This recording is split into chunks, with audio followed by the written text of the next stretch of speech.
నమస్కారం. జిల్లా సమగ్ర నివేదికకు స్వాగతం.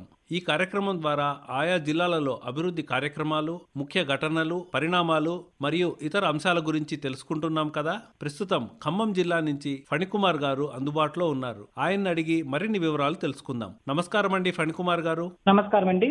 ఖమ్మం జిల్లాలో ఇటీవల చోటు చేసుకున్న సంఘటనల వివరాలు తెలియజేయండి.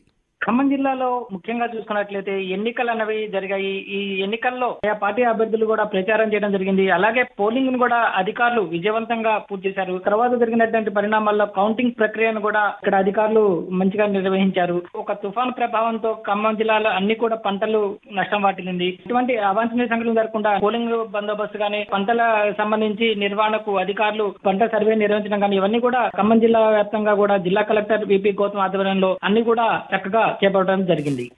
ఎన్నికలలో జిల్లా నుంచి గెలిచిన అభ్యర్థుల వివరాలు తెలియజేయండి.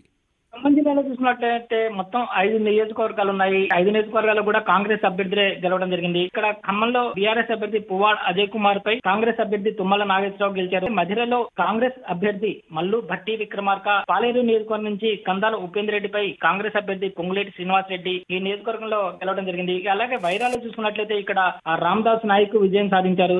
సత్తిపల్లిలో ఉన్నటువంటి సంట్రా వెంకటవీరయ్య బీఆర్ఎస్ అభ్యర్థిపై ఇక్కడ మట్ట రాగమై విజయం సాధించారు. వీళ్ళందరూ కూడా కాంగ్రెస్ సంబంధించిన వాళ్లే ఇక్కడ ఖమ్మం జిల్లాలో గెలవడం జరిగింది.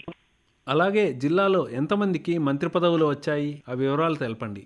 ఖమ్మం జిల్లాలో చూసుకున్నట్లయితే 5 కాంగ్రెస్ అభ్యర్థులు గెలవడం జరిగింది. 5లో 3 కీలక మంత్రి పదవులు ఇక్కడ వచ్చాయి. వీళ్ళందరూ కూడా తెలంగాణ కేబినెట్ లో మంత్రి పదవులు సాధించడం జరిగింది. అలాగే మల్లు భట్టి విక్రమార్క మధ్య నుంచి కానివ్వండి, అలాగే ఇక్కడ మన ఖమ్మాన్ని చూసుకున్నట్లయితే మాజీ మంత్రి తుమ్మల నాగేశ్వరరావు కూడా ఇప్పుడు ఈ కేబినెట్ లో మంత్రి పదవి అవకాశం జరిగింది. పొంగులేటి శ్రీనివాస్ రెడ్డి పాలేరు నుంచి గెలుపొందడం జరిగింది. ఈయనకు కూడా రాష్ట్ర మంత్రివర్గంలో కీలక స్థానం లభించడం జరిగింది. వీరందరూ కూడా ఖమ్మం జిల్లాలో ఉన్న 5 అభ్యర్థుల్లో 3 ఇక్కడ మంత్రి పదవులు సాధించడం జరిగింది.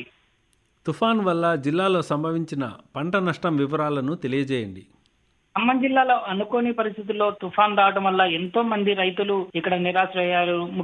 వరి కోతకొచ్చిన దశలో మొత్తం కూడా నేలవాలటం జరిగింది. పనులు కోసిపెట్టిన పనులు కూడా వర్ష నీటితో తడిసి మొత్తం మొక్కలు రావడం జరిగింది. గింజలు కూడా, మిర్చి పైరు కూడా కోతకొచ్చే దశలో ఈ తుఫాను ఈదురుగాలతో కూడినటువంటి భారీ తుఫాను ఖమ్మం జిల్లా మీద ప్రభావం చూపడంతో ఇక్కడ అన్ని కూడా నేల కొరిగాయి. ఎట్లా చూస్తున్నా కూడా సుమారుగా వ్యవసాయ శాఖ అధికారుల ప్రాథమిక అంచనా ప్రకారం 50,000 ఎకరాల్లో పంట నష్టం జరిగిందని కూడా చెప్పడం జరిగింది. ఇక జిల్లాలో చూసుకున్నట్లయితే చాలా ప్రాంతాలు అంటే జిల్లాలో ఉన్నటువంటి ప్రతి వ్యవసాయ క్షేత్రంలో కూడా ఈ తుఫాను గాలులకు కానీ వర్షాలకు కానీ అన్నింటిలో కూడా పంట నష్టం జరిగింది. ఇంకా 39,276 మంది రైతులకు చెందినటువంటి 59,000 ఎకరాల్లో పంట నష్టం వాటిల్లినట్లు కూడా అధికారులు చెప్పడం జరుగుతుంది. ఈ ఖమ్మం జిల్లాలో రైతులు ఈ ఏడాదికి సంబంధించి 2,90,000 ఎకరాల్లో వరి సాగు చేశారు. ఈ వరి సాగులో దాదాపు సగం పైన కూడా పంట నష్టం జరిగినట్లు కూడా వ్యవసాయ శాఖ అధికారులు చెప్పడం జరిగింది.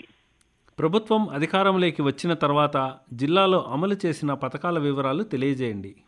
ఖమ్మం జిల్లాలో చూసుకున్నట్లయితే కాంగ్రెస్ ప్రభుత్వం అధికారంలోకి వచ్చిన వెంటనే 2 పథకాలను ప్రవేశపెట్టడం జరిగింది. మహిళలకు సంబంధించినటువంటి ఉచిత ప్రయాణానికి సంబంధించినటువంటి రాష్ట్ర మంత్రులు 3 కూడా అంటే భట్టి విక్రమార్క, తుమ్మల నాగేశ్వరరావు, పొంగులేటి శ్రీనివాస్ రెడ్డి 3 కూడా బస్సుకి జెండా ఊపి ఈ మహిళా పథకాన్ని ప్రారంభం జరిగింది. ప్రభుత్వ వైద్యాల్లో రాజీవ్ ఆరోగ్యశ్రీ పథకం కింద 10 లక్షల వరకు పెంచినటువంటి బీమా సౌకర్యాన్ని కూడా ఇక్కడ మంత్రులు ఖమ్మం జిల్లాలో ప్రారంభించారు. ఈ ప్రజలు ఎప్పటి నుంచి ఎదురు చూస్తున్నటువంటి అంటే ఆ సంక్షేమ పథకాల్లో 6 ఆ ప్రభుత్వం వాగ్దానం ఇచ్చినటువంటి 2 ఇక్కడ జిల్లా వ్యాప్తంగా కూడా అమలు చేయడం జరిగింది.